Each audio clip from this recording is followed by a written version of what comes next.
এতিয়া মই আজিৰ ফেচবুক লাইভত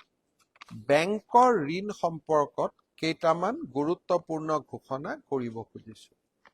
কেন্দ্ৰীয় বিত্তমন্ত্ৰী নিৰ্মলা সীতাৰমণৰ লগত মোৰ আলোচনা হৈছিলে এই বিষয়বোৰ সম্পৰ্কত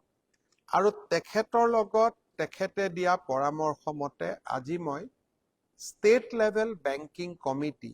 SLBCৰ বিশেষ বৈঠক এখন আহ্বান কৰিছিলোঁ।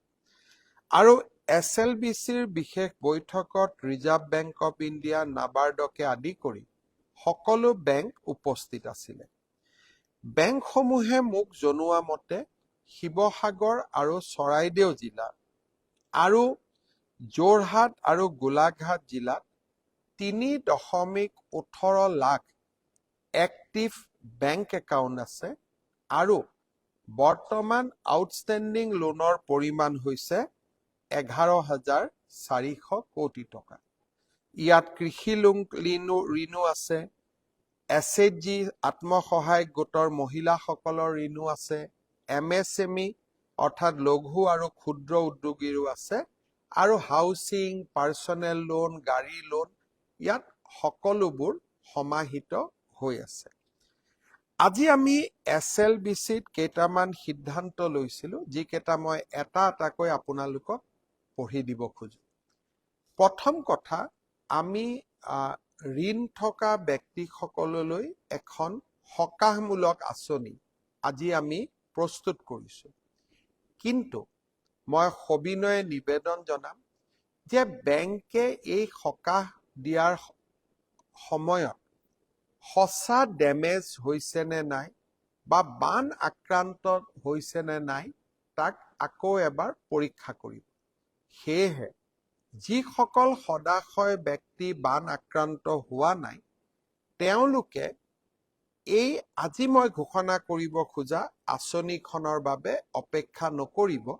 আপোনালোকে নিৰ্ধাৰিত নিয়মত বেংক ইনষ্টলমেণ্ট দি থাকিব। কাৰণ আপোনালোকে যদি বেংক ইনষ্টলমেণ্ট নিদিয়ে আৰু পৰৱৰ্তী সময়ত যদি বেংকৰ দ্বাৰা পৰীক্ষাত এইটো প্ৰমাণিত হয় যে আপোনালোকৰ ঘৰ যদিও শিৱসাগৰ, চৰাইদেউ, যোৰহাট, গোলাঘাটত অৱস্থিত কিন্তু বানপানীৰ দ্বাৰা ক্ষতিগ্ৰস্ত হোৱা নাই, তেনেহলে বেংকে এই সুবিধা নিদিব আৰু আপোনাৰ একাউণ্টটো নন পাৰফৰ্মিং এছেটলৈ ৰূপান্তৰ হ'ব। সেইকাৰণে আজি মই কৰা ঘোষণা কেইটা বানত আক্ৰান্ত ব্যক্তিৰ বাবেহে প্ৰযোজ্য, বানত আক্ৰান্ত পৰিয়ালৰ বাবেহে প্ৰযোজ্য। প্ৰথমতে আমি আহিব খুজিছো যে এই সকাহ কোনে পাব? যাৰ একাউণ্ট ষ্টেণ্ডাৰ্ড হৈ আছে, অৰ্থাৎ যাৰ একাউণ্ট NPA হোৱা নাছিলে 19 জুলাইৰ আগতে, তেওঁলোকে এই আঁচনিৰ সুবিধা পাব। কিন্তু যাৰ বেংক একাউণ্ট NPA হৈ আছিলে তেওঁলোকে এই সুবিধা নাপাব, অৰ্থাৎ এই সুবিধা ষ্টেণ্ডাৰ্ড বেংক একাউণ্ট হোল্ডাৰ সকলৰ কাৰণেহে। এতিয়া মই প্ৰথম আহিব খুজিছো হাউচিং লোন, এডুকেশ্যন লোন আৰু কাৰ লোন। গৃহ ঋণ, শিক্ষামূলক ঋণ আৰু কাৰ লোন, এই তিনিওটা কেটেগৰীৰ বাবে আমি আপোনালোকৰ যিটো মৰেটৰিয়াম, যে লোন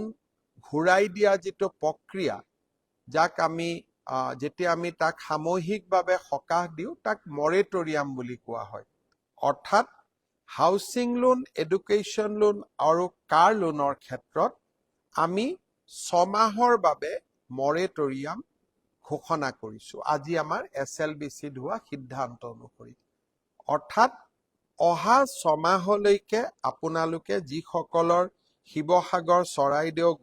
গোলাঘাট আৰু যোৰহাট জিলাৰ যিসকল এফেক্টেড ফেমিলি, সেই এফেক্টেড ফেমিলিসকলে অহা 6 মাহৰ বাবে লোন ঘূৰাই দিব নালাগে, তেওঁলোকক আমি মৰেটৰিয়াম ঘোষণা কৰিছো। আকৌ এবাৰ কৈছো, এফেক্টেড ফেমিলিৰ বাবে 6 মাহ মৰেটৰিয়াম পাৰ হৈ যোৱাৰ পিছত ধৰি ললো আপোনালোকৰ লোনটো 3 বছৰত ঘূৰাই দিবলগীয়া আছিল, 6 মাহটো ঘূৰাই নিদিব আৰু 3 বছৰৰ লগত 3 বছৰ 6 মাহ যোগ হ'ল প্ৰয়োজন হলে ঘূৰাই দিয়াৰ সীমা আৰু এবছৰ আপোনালোকে বঢ়াই ল'ব পাৰিব তাৰ মানে ইনষ্টলমেন্ট বিলাক প্ৰতি মাহত 6 মাহৰ পিছতো আপোনালোকে যেটো ইনষ্টলমেন্ট দিব হি কমি যাব কাৰণ লোন ঘূৰাই দিয়াৰ যেটো সীমা বা বছৰ তাক আমি আৰু এবছৰলৈকে বঢ়াই দিম 6 মাহ moratorium and tenure of payment can be extended to a maximum period of 1 year অৰ্থাৎ maximum এবছৰলৈকে আমি লোন ঘূৰাই দিয়াৰ টেনিউৰ বঢ়াই দিম আৰু 6 মাহ মৰেটৰিয়াম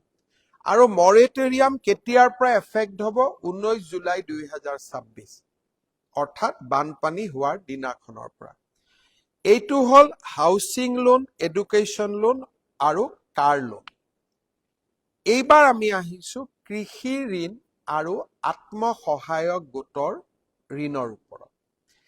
এই দুই শ্ৰেণীৰ ঋণৰ ক্ষেত্ৰতো 6 মাহৰ বাবে আমি মৰেটৰিয়াম ঘোষণা কৰিছো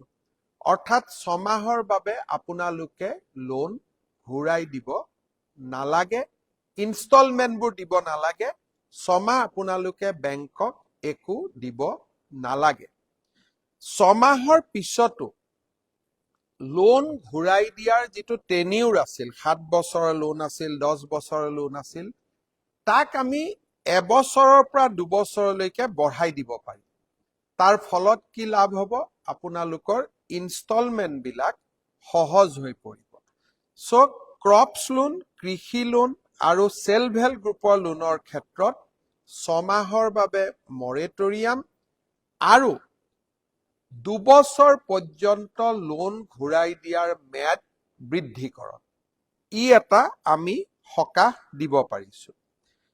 ফিচাৰী পল্ট্ৰি পিগাৰী আৰু ডায়েৰী এই ক্ষেত্ৰতো একেই কৃষি ঋণ আৰু সেলফ হেল্প গ্ৰুপৰ লোনৰ দৰে একেই 6 মাহৰ বাবে মৰেটৰিয়াম আৰু লোন ঘূৰাই দিয়াৰ সীমা এবছৰৰ পৰা 2 বছৰলৈ বৃদ্ধি যাতে ইনষ্টলমেন্ট বিলাক সহজ হৈ পৰে মাইক্ৰো স্মল আৰু মিডিয়াম ইণ্ডাষ্ট্ৰী অৰ্থাৎ এমএসএমই বুলি আমি কওঁ ক্ষুদ্ৰ আৰু লঘু উদ্যোগ আপোনালোকৰ কাৰণেও 6 মাহৰ বাবে লোন মৰেটৰিয়াম থাকিব আৰু এইবিলাক লোন যিহেতু যথেষ্ট ডাঙৰ লোন সেই কাৰণে লোন ঘূৰাই দিয়াৰ সীমা 3 পৰা 7 বছৰলৈ আমি বৃদ্ধি কৰিব সিদ্ধান্ত লৈছো অৰ্থাৎ 6 মাহ ঘূৰাই দিব নালাগে লোন ইনষ্টলমেন্ট ইন্টাৰেষ্ট প্ৰিন্সিপল একো ঘূৰাই দিব নালাগে যাক নেকি মৰেটৰিয়াম বুলি কোৱা হয় আৰু পৰৱৰ্তী সময়ত আমি 3 পৰা 7 বছৰলৈকে লোন ঘূৰাই দিয়াৰ সীমা আমি বৃদ্ধি কৰিব পাৰিম যাতে আপোনালোকৰ লোন ঘূৰাই দিয়া ইনষ্টলমেন্ট বিলাক সহজ হৈ পৰে আজি মই যিকেইটা সিদ্ধান্ত ঘোষণা কৰিছো সেইকেইটা আপোনালোকৰ বেংকৰ লগত আপোনালোকে যোগাযোগ কৰিব আৰু বেংকৰ মেনেজাৰ সমূহে আপোনালোকক ইয়াৰ সুবিধা কেনেকৈ ল'ব পাৰি সেই বিষয়ে আপোনালোকক বুজাই ক'ব কিন্তু এই সিদ্ধান্ত আজি আমি গ্ৰহণ কৰিছো স্পেচিয়েল এছএলবিচিত য'ত নেকি ৰিজাৰ্ভ বেংক নাবাৰ্ড সকলো বেংক উপস্থিত আছিলে আৰু ই প্ৰতিটো বেংকৰ বাবে কাৰ্যকৰী হ'ব এতিয়া বহুতে লোন এনবিএফচিৰ পৰা লৈ আছে নন বেংকিং ফাইনেন্সিয়েল কৰ্পোৰেচন মই চেষ্টা কৰিম ৰিজাৰ্ভ বেংকৰ লগত কথা পাতি যে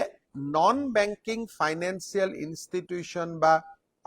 কোম্পানীৰ পৰা এনবিএফচি টু যিসকলৰ লোন আছে তেওঁলোকেও যাতে 6 মাহৰ মৰেটৰিয়াম লাভ কৰে এই ক্ষেত্ৰতো মই আপোনালোকক অহাকালি মই ৰিজাৰ্ভ বেংকৰ লগত কথা পাতি এই সম্পৰ্কটো আপোনালোকৰ সকাহ দিবৰ বাবে মই যত্ন কৰিম ইয়াৰ পিছত ক্ষুদ্ৰ দোকানী বা সৰু সৰু যিবিলাক ৰিটেইল দোকান আছে যোনে ইতিমধ্যে বেংকৰ পৰা লোন লৈ থৈ দিছে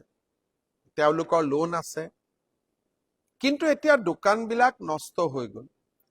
যোনে অলৰেডি বেংকৰ পৰা লোন লোৱা আছে, বেংকবিলাকে আপোনালোকৰ একাউণ্টত, লোন একাউণ্টত আৰু 10,000 টকাৰ লোন আগবঢ়াব, ইয়াৰ বাবে কোনো গেৰেণ্টি নলয়। উইদাউট এনি কোলেটাৰেল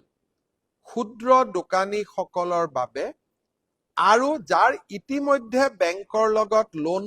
আদান প্ৰদান চলি আছে, যাৰ লোন একাউণ্ট আছে, তেওঁলোকৰ ক্ষেত্ৰত বেংকে আৰু 10,000 টকা লোন দিব আপোনালোকক। তাৰ বাবে কোনো মৰ্টগেজ নতুনকৈ তেওঁলোকে নলয়। যি অলৰেডি পুৰণা মৰ্টগেজ আছে, সেই মৰ্টগেজৰ বিপৰীতে আপোনালোকক আৰু 10,000 টকাৰ লোন তেওঁলোকে আগবঢ়াব। আজি মই কোৱা কথাখিনি চৰকাৰী বিজ্ঞাপন এটা আমি বনাই অহা পৰহি বাতৰি কাকতবিলাকত প্ৰকাশ হোৱাকৈও আমি এই বিজ্ঞাপন প্ৰচাৰ কৰিম, যাতে মই কোৱা কথাখিনিৰ লগত বিজ্ঞাপনত অহা কথাকেইটা আপোনালোকে মিলাই চাব পাৰে আৰু বেংকক গৈ আপোনালোকে বিজ্ঞাপনটো দেখুৱাব পাৰে। শ্ৰদ্ধাৰ ৰাইজ, এই বিপদৰ সময়ত প্ৰধানমন্ত্ৰী ডাঙৰীয়া আৰু আমাৰ চৰকাৰখন আপোনালোকৰ লগত থিয় হৈ থাকিব আৰু বেংকৰ লোনৰ সম্পৰ্কত 6 মাহৰ মৰেটৰিয়াম 19 জুলাইৰ পৰাই কাৰ্যকৰী হোৱাৰ পৰিপ্ৰেক্ষিতত লোন ঘূৰাই দিয়াৰ চিন্তা আপোনালোকে অন্ততঃ 6 মাহলৈকে কৰিব নালাগে। আৰু সেই ক্ষেত্ৰত আপোনালোকক আজি আমি সকাহ কিছু দিব পাৰিছো। আপোনালোকে নিশ্চয় অকণমান হলেও আপোনালোকৰ চিন্তাৰ পৰা আপোনালোক আঁতৰি যাব পাৰিব বা চিন্তাৰ পৰা অলপ আঁতৰি থাকিব পাৰিব আৰু 6 মাহ পৰ্যন্ত আপোনালোকে এই সুবিধা গ্ৰহণ কৰিব পাৰিব। লোনৰ টেনিউৰটো বঢ়াই দিলে ভৱিষ্যতলৈ 1 বছৰ বা 2 বছৰ ইনষ্টলমেণ্টবিলাক ঘূৰাই দিয়াত আপোনালোকে যথেষ্ট সুবিধা পাব।